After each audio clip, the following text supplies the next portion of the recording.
just kind of run through sort of what happened 2 years ago. Yeah, so on October 31st, 2021, Halloween night, a 18-year-old college student from Texas State in San Marcos who had come to sort of check out the property several days before, we later found out, came on our property and sloshed some kind of flammable liquid all over the front of our sanctuary and the doors and set it on fire and ran. Fortunately, a passerby saw what was happening, called 911, and the APD and the fire department in particular were here within about 15 minutes, give or take. But the doors were on fire for 15 minutes and it caused extensive damage, smoke damage to the sanctuary. A good portion of the stained glass windows that were over the door were ruined, although we've repurposed those in this transitional sanctuary that we created. And we still are not back in that sanctuary. It's gonna be a while before we're able to use that again and kind of figure out what needs to be done with that. So yeah, I mean, those were essentially the events. Through those investigations, and you can even remind me on this because it's obviously been a while since I've looked at that, but was that an obvious case there of anti-Semitism? Did they see, wasn't there like yeah, or something? There were, right, when the FBI and the other authorities found where this student had been living, they found all kinds of sort of white supremacist, neo-Nazi kind of, hate literature in his house, and he kept a journal, I believe, and had written about, I set fire to a synagogue today, and so on. Yeah. I want to move into obviously what's happening right now in the Middle East. This is right. Some think this has just happened. This is nothing new. But would it be fair to say that this is something that is surely fatally spilling over on a huge international level right now? I mean, is this some of the biggest height that this dissension between Israel and Palestine has been seen on a international level? Well, right. So the, Hamas that controls Gaza. There's a separate entity, the Palestinian Authority, that controls the West Bank. Has a history since Israel evacuated Gaza in 2005, and shortly thereafter there were elections. Hamas was elected. They have a long history of firing rockets into population centers in Israel, and the occasional successful, manned kind of terror attack. What made this particular incident so unprecedented and so egregious was its scale and its brutality. There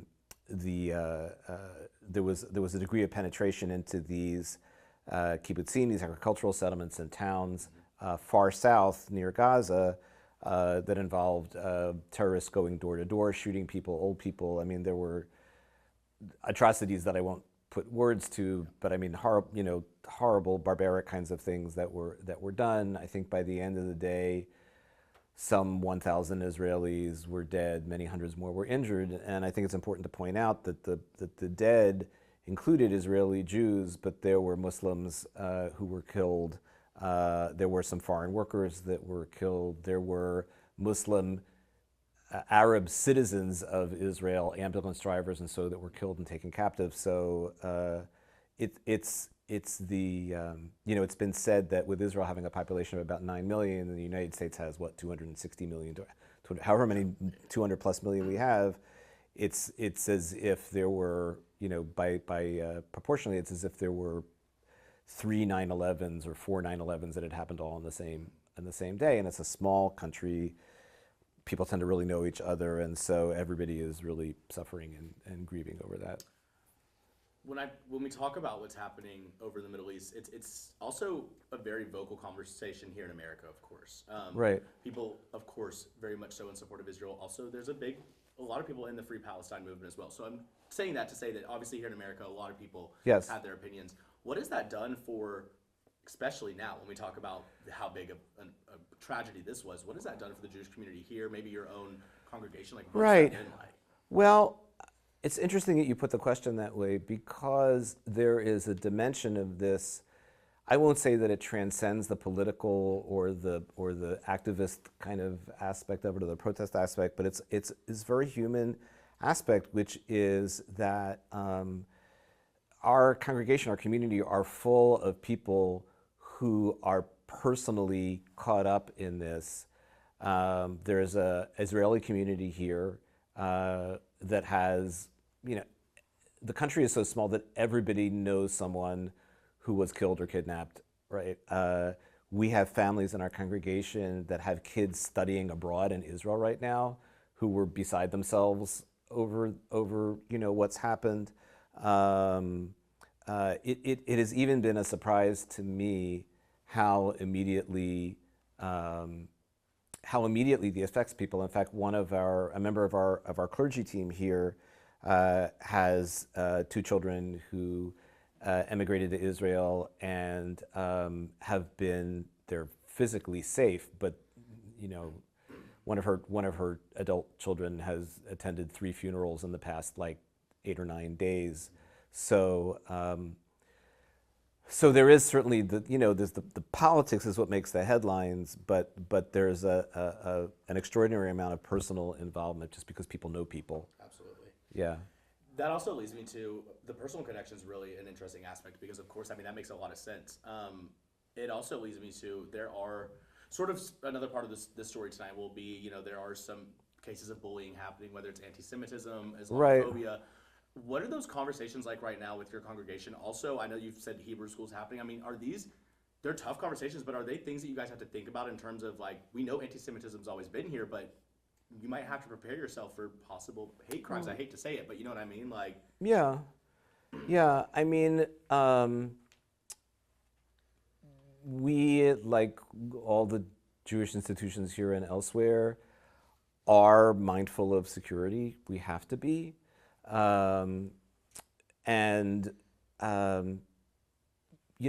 Again, I'll say, yes, there is concern. On the other hand, I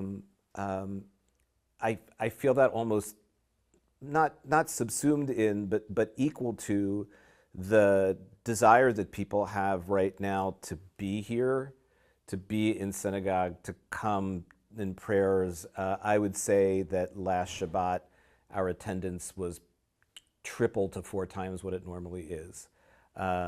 People in times of crisis, they want community, so we can provide that. So I mean, security, yes, we are looking at that. There have been some ugly anti-Semitic incidents in Western Europe. There was a synagogue in Berlin that was firebombed yesterday, I think. God forbid, we haven't seen anything on that level here. But 2 years ago, you did see. We did. So is there always that in the back of your head? Not to paint like a pig, but I'm saying it is intriguing to see how 2 years ago, when anti-Semitism's always been around, but then you see a big event like this that's so polarizing. does it give you some sense of you just said it. There's a sense of, we're mindful. Yeah. There is a sense of caution. And unfortunately, there are people who will, yes, anti-Semitism and Islamophobia as well. There was this horrible story of this 5 or 6 year old child who was stabbed to death. I don't remember, it was Chicago, I think it was. You always worry about, what's the word I'm looking for? Just sort of collective blame, or people looking for a target and using this as a jumping off point. Unfortunately, when the rhetoric gets ugly enough and heated enough, it's not that far a jump to action, which is why you have to be careful. Yeah. My last question really is just your message in general. ABC News actually did a story, which is hard to compare when you bring about studies and things like that. But a lot of the times when there's anti-Semitism, it comes along with Islamophobia, vice versa. Correct. Things can be interchangeable because hate ultimately is hate. What's your message in terms of right now is a very polarizing time and a very serious time, but moving forward, you're looking at kids that, it's spilling over to schools. It's great that political discourse is happening, but it's going a little too far in some stances. What's just your overall message in terms of as we navigate forward, just keeping love up front, I would say? I don't know. Right. Well,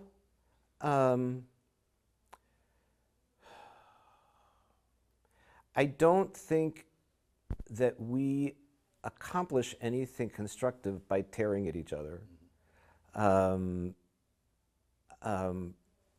And there's no excuse for bullying a child whose familial ties or religion or ancestry make them sympathetic to and an advocate for the Palestinians. There's no excuse, as is going on college campuses, for harassing a visually identifiable Jewish student and somehow making them responsible for or the object of your upset. It doesn't accomplish anything constructive at all. I mean, I would recall that, as I often have, that 2 years ago, the imam of I think it was a North Austin Islamic Center presented me with a check at a rally on the Capitol steps for $5,000 to help us rebuild, and said, we have to look out for each other. Sometimes those connections are easier to make, sometimes they're much harder to make. But adding chaos to chaos and hatred to hatred doesn't get us anywhere good. Yeah. So we keep trying to maintain our humanity in really, really difficult circumstances and be the best that we can be. Absolutely. Yeah. No, and I get it. Yeah. Is there anything I missed? I always end with that. No, I mean, I think that in the course of the conversation, we hit a pretty good percentage of what's been on my mind. It's kind of what everybody wants to talk about right now. Yeah. Yeah.